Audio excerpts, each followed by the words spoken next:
Todos sabemos lo que es un zombie, pues han estado muy de moda gracias a numerosas series, películas y juegos como The Walking Dead, Zombieland o The Last of Us. Y aunque en este siglo hemos tenido zombies hasta en la sopa, en el siglo pasado también eran sobradamente conocidos gracias a referentes como George A. Romero o Resident Evil.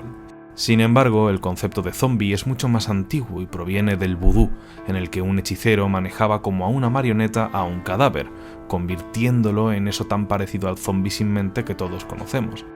De esa idea se adaptó a la figura clásica del muerto, reanimado por una infección o posesión, que volvía sin alma o voluntad solo para comerse a lo que pillase por delante, sobre todo sus cerebros, y muchas veces infectarlos y volverlos también zombies con un mordisco o arañazo.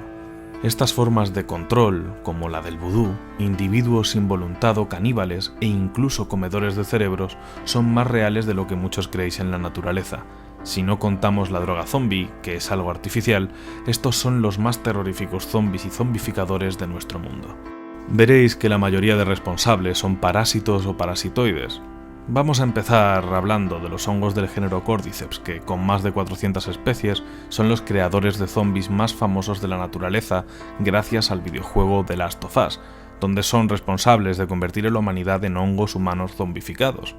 Aunque el Cordyceps no afecta a las personas en la vida real, sí es capaz de zombificar a las hormigas, como las de la tribu Camponotini, infectando su sistema nervioso y convirtiéndolas en verdaderos zombies sin voluntad para que suban a la parte superior de una planta. Allí el hongo termina de matar a la hormiga y sigue creciendo en su interior hasta producir un cuerpo fúngico que sobresale de esta, ideal para que las esporas se distribuyan de forma más efectiva desde su posición elevada. Este proceso es equivalente al que sufren los humanos al transformarse en chasqueadores en The Last of Us, con el hongo creciendo ya fuera de su cabeza. Tras varias fases más, el aumento de tamaño es tal que el cuerpo del humano queda inmóvil con la enorme estructura parasitaria saliendo de él. Ver caminar a una hormiga zombificada es sin duda tan terrorífico como tener que enfrentarse a uno de estos zombies fúngicos.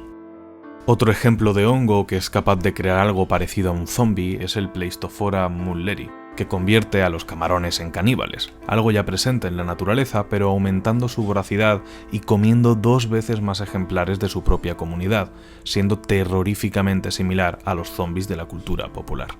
La explicación es que el hongo infecta los músculos del camarón y se nutre de él. Esto provoca al crustáceo una debilidad y una necesidad de comer irracionalmente, convirtiéndolo en un zombie sin control, cuya presa más fácil son los ejemplares más jóvenes de su propia especie.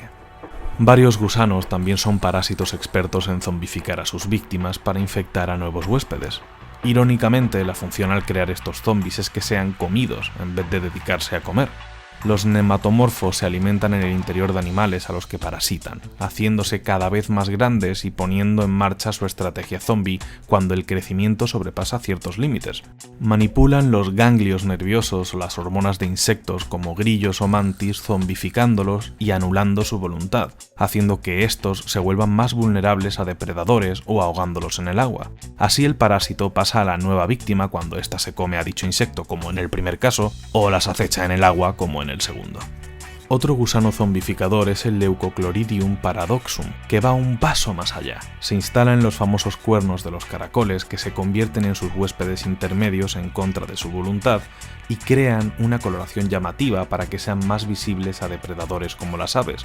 Por si fuera poco, al igual que el Cordyceps, también obligan al caracol zombie a subir a hojas más elevadas y expuestas, lo que es un regalo para los pájaros. Al comerse al caracol, los huevos del gusano pasan al aparato digestivo, y de ahí a las heces del pájaro, que al expulsarlas facilitan su diseminación. Las hormigas no solo son zombificadas por hongos, sino también por gusanos que usan una táctica parecida a la anterior. La hormiga arbórea Cephalotes atratus se dedica a recolectar excrementos de ave, donde puede encontrarse con el Mimeconema neotropicum. Este gusano no solo modifica el abdomen de la hormiga, tornándolo de un color rojo intenso similar a una baya madura, muy atractiva para las aves, sino que además le coloca una diana, obligando a la hormiga a pasearse con el abdomen rojizo elevado, siendo una presa fácil y bien visible que parece gritar «¡Soy una baya! ¡Come at me, bro!».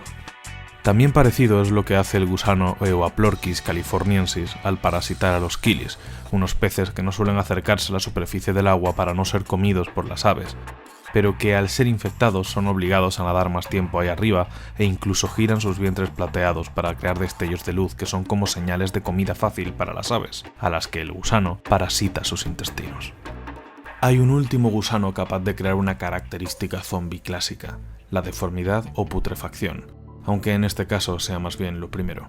El Ribeiroia ondatrae se desarrolla en caracoles de donde salen sus larvas para infectar a sus objetivos, los renacuajos de rana toro, a los que perforan la piel para enquistarse en sus extremidades en desarrollo. Las ranas que surgen de estos renacuajos sufren malformaciones, y con este aspecto zombie contrahecho, la víctima se vuelve ahora presa fácil para las aves que comen ranas, como las garzas. Allí se reproducen y sus huevos pasan al agua junto a las heces de las aves, para infectar a otros caracoles y así iniciar un nuevo ciclo de muerte.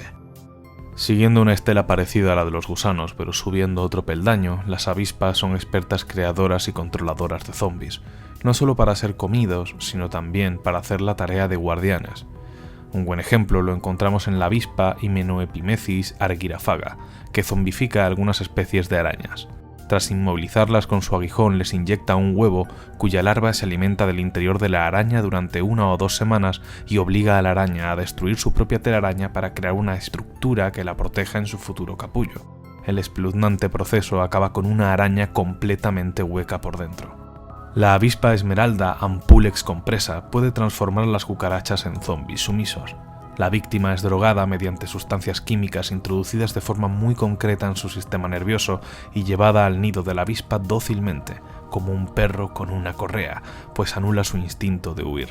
Y aunque la cucaracha puede moverse, solo lo hace si lo ordena su captora, hasta el punto de que permanece inmóvil mientras la avispa pone un huevo en ella y su larva se alimenta del interior de la marioneta zombie.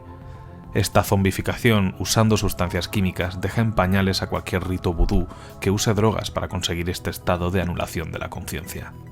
Como hemos dicho, es habitual en algunos insectos zombificados hacer de guardianes de las pupas, larvas o huevos de su parásito. La avispa parasitoide Cotesia glomerata inyecta en orugas decenas de huevos cuyas larvas paralizan a la víctima mientras construyen los capullos.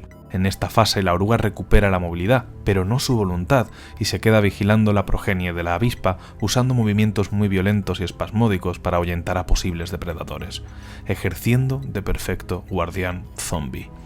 Otro caso muy similar de oruga zombie guardaespaldas lo producen las avispas del género Glyptapanteles.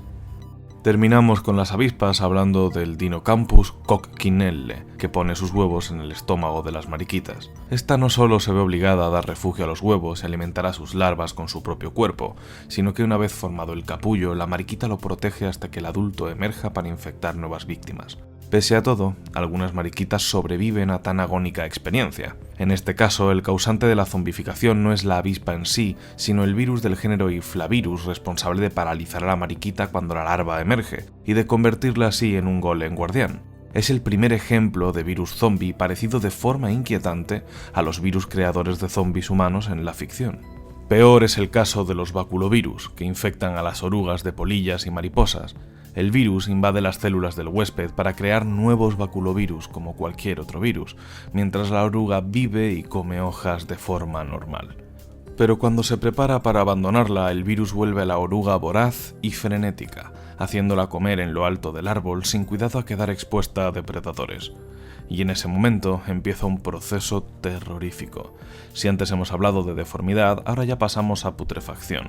El propio virus mata a su zombie, usando genes para crear enzimas de la misma oruga que literalmente la disuelven y cuyo líquido chorrea desde lo alto del árbol, como una infernal lluvia zombie sobre hojas que se impregnan de copias del virus para infectar nuevas orugas que se las coman. El virus maneja todo este proceso zombie con un solo gen, el EGT, y con poquísimo material genético. Tales efectos de control, solo con eso, resultan ya fascinantes y espeluznantes. Volviendo a los insectos, algunas moscas, igual que las avispas comentadas, también son parasitoides. La mosca decapitadora Apocephalus borealis parasita a abejorros, abejas y avispas, depositando sus huevos en el abdomen. Al salir las larvas afectan al sistema nervioso de estos himenópteros, convirtiéndolos en zombies sin control que vuelan sin rumbo, en círculos o alejándose de la colmena o nido. Esto suele acabar matando al huésped y facilita la propagación de las moscas decapitadoras. Por último, en cuanto a insectos, una de las especies más raras del mundo son los strepsípteros. Mientras que los machos cuentan con ojos enormes, vuelan y solo viven unas horas que deben aprovechar para fecundar a una hembra, estas son individuos sin patas, sin alas y sin ojos que actúan como endoparásitos de otros insectos como abejas, moscas o mantis religiosas. En la cabeza de la víctima expulsan feromonas para atraer al macho mientras la zombifican para dejarla inmóvil a la espera de un macho que realice la fecundación. Durante el proceso de pupación, que puede durar semanas, el zombi totalmente anulado permanece vivo hasta que el adulto emerge de su interior para iniciar un nuevo ciclo zombi. En el mundo de los protozoos también encontramos organismos que, si bien no crean zombis al uso, sí causan patrones de conducta asociados a ellos, como la agresividad o la ausencia de miedo. El Plasmodium falciparum, responsable de la malaria, genera estas conductas zombis en el mosquito Anopheles. Curiosamente, en su vida temprana es lo opuesto a un zombi, reduciendo el apetito por la sangre del mosquito en una estrategia para reducir el contacto con los humanos y así también reducir las posibilidades de morir si éste intenta aplastarlo, matando así al mosquito y por lo tanto al parásito. Pero en su madurez produce el efecto contrario y manipula al mosquito para que sea más agresivo, más sediento de sangre literalmente y busque a su objetivo definitivo, el humano. Este mosquito zombi ya no teme morir aplastado porque probablemente, cuando esto ocurra, su parásito ya habrá pasado al interior del humano. Otro protozoo, el Toxoplasma gondii, es un parásito al que le gusta mucho el cerebro.